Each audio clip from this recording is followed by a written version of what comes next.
This is my 7 gallons of ocean reef. Inside is a thriving ecosystem composed of critters smaller than a grain of sand and some cute fish that are definitely bigger than a grain of sand. And to understand how we got here, I'm going to first take you all the way back to day 0. You see, this started 150 days ago when I had my sexy shrimp that I had raised from eggs stuck in a temporary tank while I moved homes. And now that I was in my new home, it was time to get them in theirs. So with that, I think it's time for a tank build. Starting with where to put this. Many places were considered, but I needed a place that wasn't too disruptive, not so hidden, and not in the bathroom. And then we found it. I'm not in frame, am I? Yeah, so I thought this would be a good spot right here. Got a lot of counter space. I'm walking through this space all the time. So I think this could work really well. It's got room for the light. Oh, I don't know about outlets though. There were in fact no outlets close enough to use. Okay, new spot. This one was better anyways. And this is when the real fun starts because you get to build a tank. And I had really great plans that I did my best to try to explain here. Tank, I kind of wanted to do something, similar like you see with like I'm at a blank for words. And by day 5, I had done nothing. I don't know if you noticed. I have a different shirt on. Let's get started. Now, starting a little tank really does not require much, so I got my materials and went right to work. I don't know why I clapped there. I think I was going for a cool transition. But with these materials, the tank could begin to take shape, starting with a mountain of live sand that should contain the foundation of beneficial bacteria, rock that was meticulously pre-built to create the perfect proportion. Okay, quick adjustment there. And then finally the salt water, because this is a saltwater tank. By day 20, the tank was still barren with nothing in it but some plankton and copepods, which serve as the bottom of the food chain. And so with the tank now established enough to hold larger animals, it was time for our first inhabitants. We got sashimi and nigiri. Now, if you don't recognize these fish, these are yellow clown gobies. These are a tiny fish and some of the few that can thrive in such a small ecosystem. I put them in the tank to explore, and within a few days, also added some friends, starting with some blue-legged hermit crabs.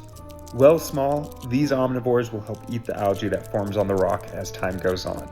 Now, while they started exploring, the next group of animals, my sexy shrimp, were much more timid.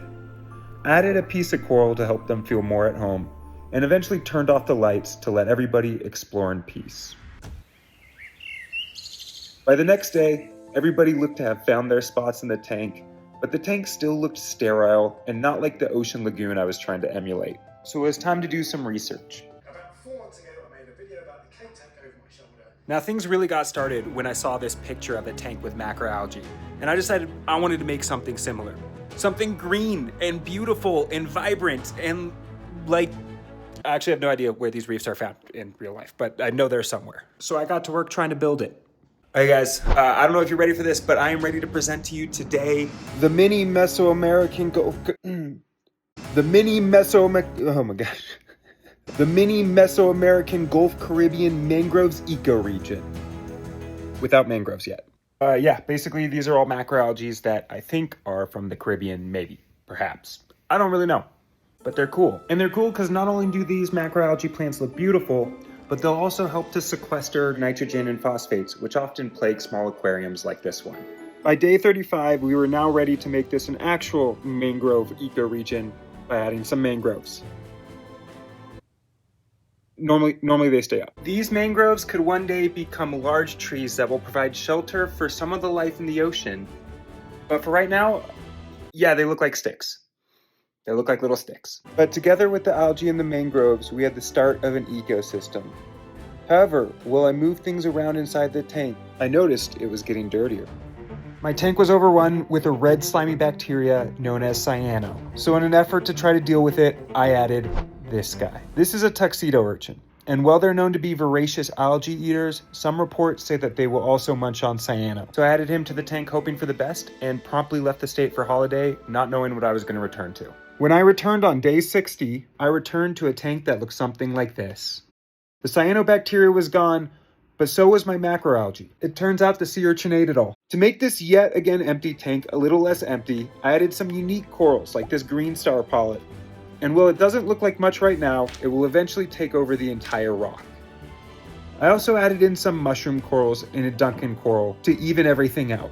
These corals will help provide refuge for many of the small critters in the tank, but for my sexy shrimp, I had a better idea. So that is why I added in some more rock flower anemones. These rock flower anemones will grab food out of the water column, bringing it to its mouth to eat. But it will also provide a home for these sexy shrimp, who somehow managed to avoid that. I don't know how. And since they're a type of anemone, they have a foot and they can move, so there's no telling where they'll end up. But hopefully not there. By day 80, the tank was thriving. So much so that my rock was even turning purple in places. And no, this is not cyano anymore. This is coralline algae, which is a hallmark of a healthy ecosystem in a tank. And this wasn't the only surprise that I found. It turns out my two fish decided they wanted some company. And specifically lots of company. Yeah, those guys are gonna die. But even though the tank would not support these babies, it was still incredible to watch them develop over the couple days. On around day 100, I decided to upgrade the tank one last time by adding in a canister filter. This type of filter is not often used in saltwater tanks, but will allow me to move the large heater and pump from inside of the tank and replace it with glass lily pipes for a cleaner look. The only risk I thought would be if the sexy shrimp gets sucked up through the surface skimmer. It turns out the sexy shrimp were not the ones that I had to worry about. Instead, I had a fish that decided to explore a little too close and had to be rescued after I noticed it was gone for a day. I made a small adjustment to prevent the fish from being able to be sucked back in, and with the fish rescued and back in the tank, the following month flew by. My mangrove trees grew stronger roots and began to sprout new leaves. My mushroom corals began to spit out babies, and my two clown gobies continued to try starting a family. While this may not have been the Caribbean macroalgae tank that I initially envisioned, I gotta say I'm pretty pleased with it. Yeah, so that's what we're dealing with after 150 days.